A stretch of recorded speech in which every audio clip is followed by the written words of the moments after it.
अस्सलाम वालेकुम dear students, कैसे हैं आप लोग? ठीक हैं?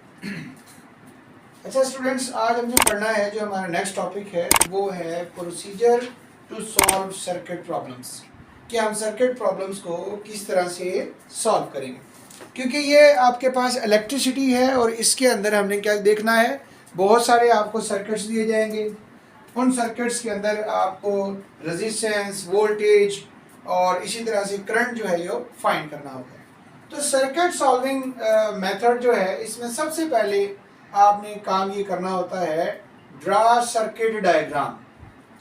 ड्रा सर्किट डायग्राम, सबसे पहले आपने क्या करना है, सर्किट डायग्राम बनानी है। जो भी आपको सर्किट का बताया होगा स्टेटमेंट के अंदर वो लिख देते हैं कि let's consider 3 resistors and 3 EMF sources are connected series with each other या फिर पैरेलल टू ईच अदर। तो उस स्टेटमेंट को देख के हमने क्या करना होता है, सबसे पहले सर्किट डायग्राम बनानी होती है। ओके जी। उसके बाद जब एक दफ़ा आपने सर्किट डायग्राम बना दी, तो सर्किट डायग्राम बनाने के बाद आप क्या करते हैं, एक मिसाल है, फॉर एग्जांपल हम एक सर्किट डायग्राम बना लेते हैं। उसने कहा कि आपके पास बैटरीज और रजिस्टर्स जो है वो आपस में क्या है, सीरीज में कनेक्टेड है। जिस तरह से ये हम एक डायग्राम बना रहे हैं जिसमें हमारे पास क्या है, more than 1 EMF source and 3 resistors are connected parallel to each other। ठीक है, इसको आप नाम दे दें A B C D E और F का। A B C D E और F का आपने नाम दे दिया। ये आपके पास EMF E1 है, ये EMF E2 है और ये EMF E3। इस रजिस्टर को R1, इसको R2 और इसको R3 का आप नाम दे दें। ठीक है, तो 3 resistors and EMF sources are connected parallel to each other। पहले नंबर पे आपने सर्किट डायग्राम बनाया। दूसरे नंबर पर आपने क्या करना होता है, दूसरे नंबर पर आपके पास है चॉइस ऑफ लूप।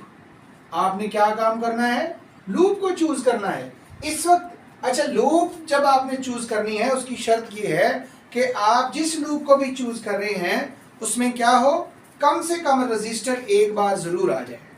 एक से ज्यादा बार आ जाए कोई प्रॉब्लम नहीं है, लेकिन each resistor include at once, कि हर रजिस्टर जो है वो एक दफा जरूर उस लूप के अंदर आ जाए। जैसे चॉइस ऑफ लूप हम यहाँ पर 2 लूप्स बनाते हैं, A B E F A.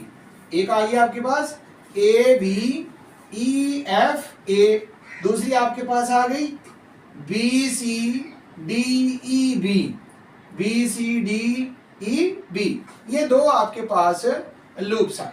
ठीक है, पहले आपने सर्किट डायग्राम बनाई, उसके बाद चॉइस ऑफ लूप, और तीसरे नंबर पर होगा आपके पास करंट डायरेक्शन। करंट डायरेक्शन, आपने करंट की डायरेक्शन कंसीडर करनी है।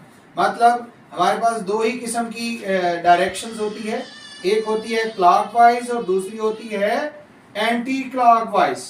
क्लॉकवाइज एंड एंटी क्लॉकवाइज, तो ये 2 आपके पास डायरेक्शंस हैं। आपने करंट डायरेक्शन कंसीडर कर लेना है। इसमें भी कंडीशन है, इसमें भी एक शर्त है।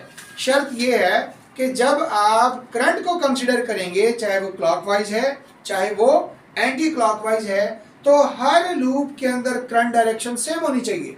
आपने चूज कर लिया, आपने करंट डायरेक्शन सिलेक्ट कर ली। सपोज करें कि आपने सपोज कर लिया है एंटी क्लॉकवाइज, कि यहाँ करंट फ्लो कर रहा है I1 एंटी क्लॉकवाइज, तो इधर भी हमारे पास क्या होगा, I2 है तो वो भी एंटी क्लॉकवाइज होगा। ठीक है, अगर 3 लूप्स होती तो तीनों में एंटी क्लॉकवाइज होता, 4 होती तो चारों में एंटी क्लॉकवाइज होता। मतलब कहने का ये है कि जब आपने लूप चूज करनी है, लूप चूज करने के बाद हर लूप के अंदर करंट डायरेक्शन सेम होनी चाहिए। आप क्लॉकवाइज कंसीडर कर लें, आप एंटी क्लॉकवाइज कंसीडर कर लें, ये आप पे डिपेंड करता है।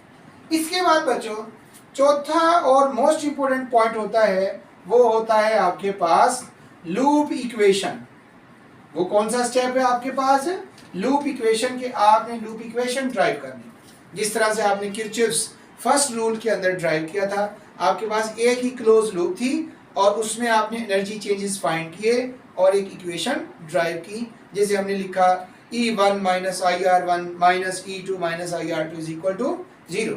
तो किरचॉफ सेकंड रूल यूज करके हमने क्या काम करना है, लूप इक्वेशन राइट कर दी। और 5वें नंबर पर होगा find unknown value. Find unknown value. जिस वैल्यू को आपने फाइंड करना है, जो वैल्यू आपने फाइंड करनी है, वो रेजिस्टेंस है, वो ईएमएफ सोर्स है, या वो किसी लूप में से फ्लो होने वाला करंट है, तो 5वें नंबर पे आपने क्या करना है, वो अननोन क्वांटिटी को फाइंड कर लेना है। तो क्या है मेथड हमारे पास सर्किट को सॉल्व करने का? पहले नंबर पे सर्किट डायग्राम बनाएंगे, दूसरे नंबर पे चॉइस ऑफ लूप, तीसरे नंबर पर करंट डायरेक्शन, चौथे नंबर पर लूप इक्वेशन, और आखिरी नंबर पर फाइंड द अननोन वैल्यू। जो वैल्यू आपने फाइंड करनी है उसी हिसाब से इक्वेशन से उस अननोन वैल्यू को हम कैलकुलेट कर लेंगे। ओके बच्चों।